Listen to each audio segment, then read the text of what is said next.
Իսկ մենք անցնենք առաջ զրուցելու ենք այսօր գեղեցկության հորինված ստանդարտների, պլաստիկ վիրահատությունների հոգեբանական կողմի մասին,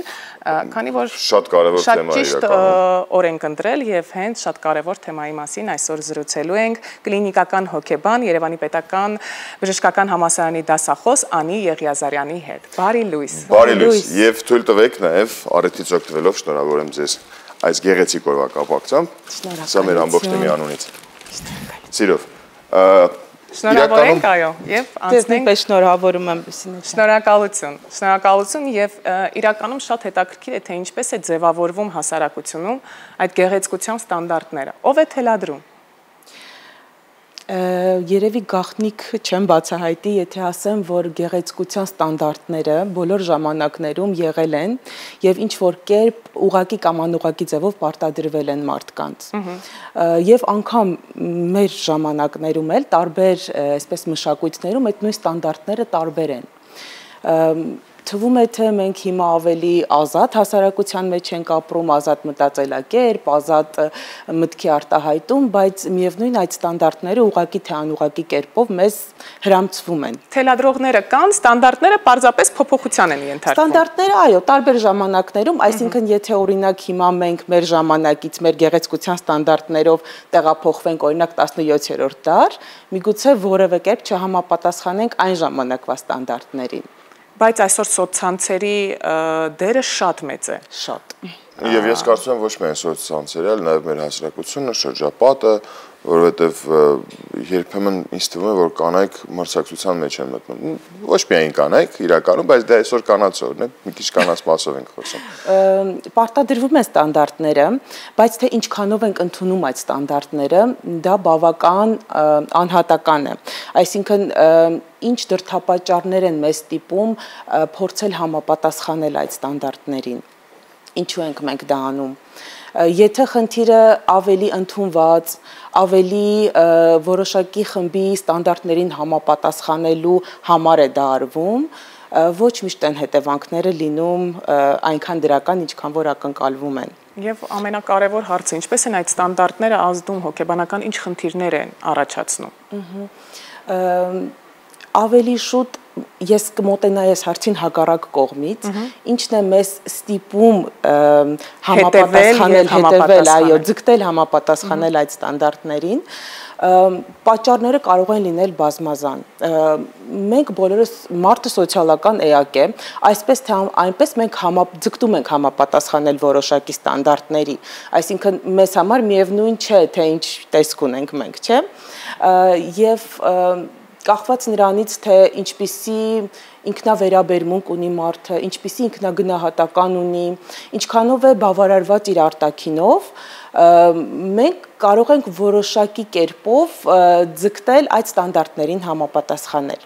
Եվ ինչ ենք ունենում արդյունքում, երբեմն որոշակի այսպես միջամտություններ եւ փոփոխություններ կատարելով մենք գալիս ենք բավարարվածության ինչ-որ աստիճանի, մեզ դա դուր է գալիս, մենք սկսում ենք մեզ ավելի ինքնավստահ զգալ, հասարակության աչքին ավելի այսպես ինքնավստահ ենք երևում, բավարարվում ենք այդքանով եւ շրջանը այստեղ փակվում է։ Ես ավելի առողջ կհամարեի սա։ Բայց լինում են դեպքեր, երբ պատճառը ոչ թե օբյեկտիվ խնդիրներն են, այլ խոր սուբյեկտիվ հոգեբանական խնդիրներն են։ Այսինքն մարդը ունի խոր անապահովության զգացում, հասարակությանը չհամապատասխանելու վախ, սխալ ձևավորված ինքնագնահատական եւ այդ ներքին խնդիրները լուծելու փոխարեն մարդիկ ձգտում են այդ փոփոխություններին ապահովության զգացմանը հասնել արտաքին փոփոխությունների միջոցով։ Ցավոք սրտի այս պարագայում մենք կարող ենք ունենալ շատ կարճ ժամանակ բավարարվածություն այդ փոփոխություններով, հետո նորից ավելի խոր անբավարարվածություն։ Եվ վիրահատությունների շարքը այսպես ավելանում է։ Լավ, իսկ ինչպես հասկանալ, որ մարդը դիմում է պարզապես արտաքինը փոխելու համար վիրահատության, թե դա հոգեբանական խնդիրներից ելնելով։ Շատ կարևոր է հասկանալ, ես չէի ասի, որ պարտադիր դա բժիշկների կողմից պետք է այդ բացահայտումը կատարվի, շատ կարևոր է հասկանալ մարդու համար ինչի եմ ես սա անում։ Եթե ես գնում եմ այս փոփոխություններին հասարակության կողմից ավելի ընդունելի լինելու, ինչ որ իդեալներին համապատասխանելու համար ես պետք է մի պահ հասկանամ ինչքանով է դա ինձ պետք։ Ցավոք սրտի ավելի հեշտ է դա ասել, քան անել, որովհետև մենք երբեմն չենք հասկանում ինչու ենք գնում այդ քայլին։ Բայց չենք կարող նաև հերքել այն փաստը, որ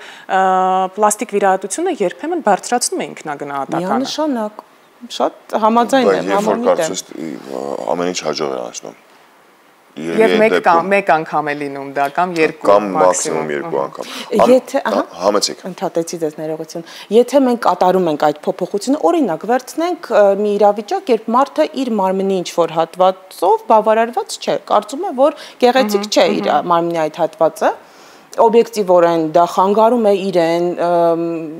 հասարակության մեջ ավելի վստահ զգալ, նա գնում է որոշակի միջամտության, դրանից հետո իր ինքնագնահատականը բարձրանում է, հետևաբար երբ փոխվում է մարդու ինքնավերաբերմունքը, նաև նա այդպես իրեն սկսում է մատուցել շրջապատին եւ շրջապատի վերաբերմունքն էլ կարող է փոխվել։ Ոչ թե որ ես ավելի գեղեցիկ դարձա, այլ որովհետեւ ես ավելի ինքնավստահ դարձա։ Եվ երբ փոխվում է մարդու ինքնավստահությունը ավելի բարձր է լինում, ինքնագնահատականը փոխվում է,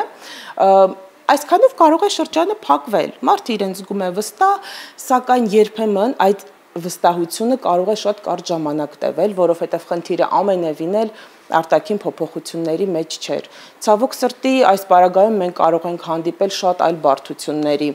ընդհուպ մինչև առողջական լուրջ խնդիրների եւ անդառնալի, օրինակ անորեքսիա, բուլեմիա, սննդային վարքի խանգարումների, կոմպուլսիվ շատակերություն, որոնք շատ անգամ առողջությանը շատ ծանր վնաս կարող են հասցնել։ Այ հենց դրանց մասին էլ ավելի շատ փորձենք հիմա խոսել, որովհետև բացի այն, որ այդ ինքնավստահության մասին ինչին որ դուք քիչ առաջ անդրադարձաք, նաև կա հիվանդագին մոտեցում մարմնի նկատմամբ կամ, չգիտեմ, չափից շատ սեր անձի նկատմամբ կամ հենց այդ ինչ որ քիթիկի, այտիկի, ունքի ինչ որ աչքի նկատմամբ, որ անընդհատ ինչ որ վերաբերվում կա մարդիկ, այդ թվում նաև տղաներ, որոնք որ այնքան շատ են ինքնասիրարված, տարված իրենք իրանցով, այսպես ասեմ, մարզասրահներից որ դուրս չեն գալիս, որ այստեղ մեկ քառակուսի էլ ավելացնեն, մեկ, չգիտեմ, մկանել այստեղ գցեն։ Այս դեպքում ինչպես կարելի է, չգիտեմ, ինչ որ հաջողության կամ լուծման գալ։ Եթե մարդը դա դիտարկում է որպես խնդիր, այստեղ կարելի է, եթե մարդուն դա արդեն սկսում է խանգարել, որ ես շատ եմ կենտրոնացել իմ արտաքինի վրա, դա ինձ խանգարում է, ես ուզում եմ ինչ-որ բան փոխել, այստեղ մասնագետի օգնությամբ, հոգեկան առողջության ոլորտի մասնագետի միջամտությամբ կարելի է հասնել որոշակի դիրքորոշումների փոփոխման, որովհետև ես դա անում եմ ինչ-որ մի բանի համար։ Այսինքն ես դա անում եմ, որպեսզի ինձ ավելի ընդունված զգամ, որպեսզի ինձ ավելի գեղեցիկ տեսնեմ ուրիշների աչքերով։ Այստեղ շատ կարևոր է ես դա անում եմ ինձ համար, թե դա անում եմ, որպեսզի ուրիշների աչքերում ավելի գեղեցիկ եւ հետեւաբար ավելի ընդունված լինեմ։ Բայց խնդիրը կարծես ներողություն, բայց խնդիրը կարծես կարող է նաեւ ավելի վաղ տարիքից սկսվի։ Այսինքն մանկուց սկսվի։ Վերջերս, այսինքն երեք երբ որ ծանոթանում էի նաեւ ձեր այսպես խոսքերի հետ, ձեր մտքերից մեկն էր, երբ որ մանուկ հասակում նույնիսկ լինում են դեպքեր, երբ որ երեխաները գուցե հայելու դիմաց կանգնած իրենք իրենց համբուրեն, այնքան տարված լինեն իրանցով, կամ իրենք շատ դեպքերում ելնելով սոցիալական պայմաններից կամ հնարավորություններից շատ մարդկանց մեջ չեն մտնում ու մարդկանց հետ չեն շփվում եւ երբ որ առաջի բախումը լինում է մանկապարտեզի կամ նույն դպրոցի կամ այլ հաստատությունների ուսումնական նոր սկսվում են բացահայտել թե շրջապատում ինչքան բան կա մինչեւ այդ ինքն էր ամենագեղեցիկը եւ սա էլ նույն կերպ շատ մեծ ազդեցություն է թողնում նույնիսկ հոգեվոր դաշտին մանկությունից է գալիս գուցե այստեղ ծնողների միջամտությունն է շատ կարեւոր որովհետեւ ծնողները կարողանան մարդկանց այդ ինքնավստահությունը փոխանցեն ասեն որ դու ոչ թե ամենալավն ես մենք հայերս միշտ ամենալավն ես բալես դու ամենասիրունն ես քո քիթիկը ամենալավն է օրինակ եմ ասում հետո որ ոչ հետո այդ բանը մեծանում է այո այդ ինչ որ մի բուհերում պարզվում է որ իրենից ավելի գեղեցիկ էլ կա ու գնում է վիրահատությունների Այդ ինքնավերաբերմունքը, ինքնաանկալումը սկսում է ձևավորվել, այո, շատ ճիշտ եք ասում, շատ վաղ տարիքից։ Մոտավորապես 3 տարեկանում երեխայի մոտ սկսում է ձևավորվել եսը, այսինքն մեր ինքնագիտակցությունը։ Ինքնագիտակցության ձևավորմանը զուգահեռ սկսում է ձևավորվել մեր մարմնի ընկալումը եւ մեր անձի ընկալումը։ Եվ այստեղ շատ ճիշտ եք, որ ծնողների դերը շատ կարեւոր է։ Այսինքն ոչ թե երեխային դարձնել կուրք, որ դու ամենալավն ես, ամենագեղեցիկն ես, կամ հակառակ երեխայի մեջ թերարժեքություն սերմանել,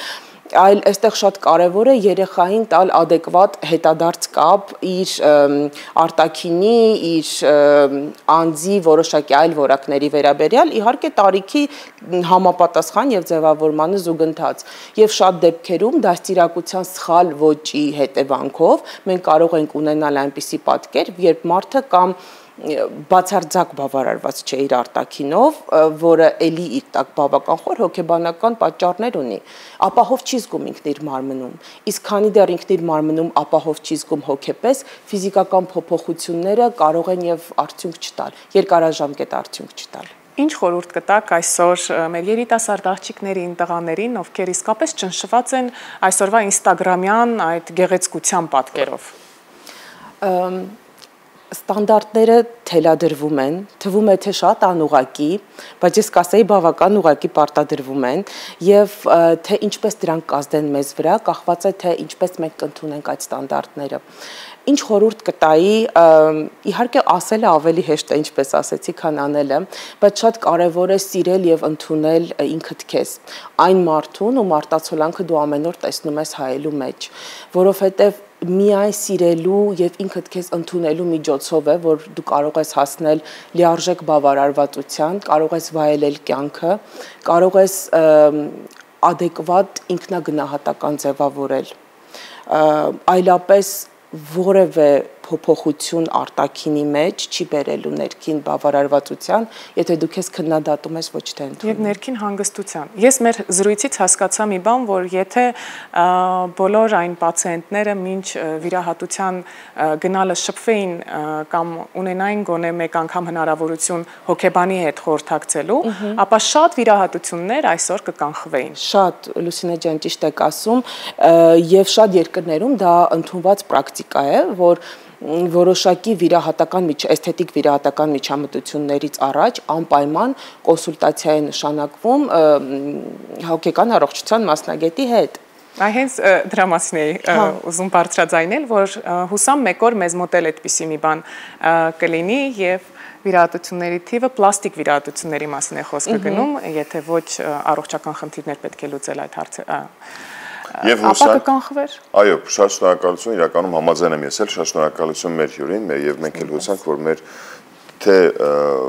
բանականություն գիտելիք, նաև ինչու՞ չէ, առհասարակ որպես այսպես ընդհանուր գիտելիք առումով կարողանանք նպաստել, որ մեր երեխաների մեջ այդ ինքնավստահությունը դեռ մանուկ հասակից լինի։ Հետո մեծ տարիքում չփորձենք իրականացնել ինքնավստահություն գտնել։ Շնորհակալություն ձեզ, լավ օր ենք մաղթում, տոնական օր ենք մաղթում, իսկ մենք սիրելիներս այս բանին շարժվենք առաջ, իսկ րոպեներ անց արդեն պետք է խոսքը փոխանցել մեր գործընկերներին, ովքեր սպասում են, որպես ներկայացնեն օրվա լրատվությունը։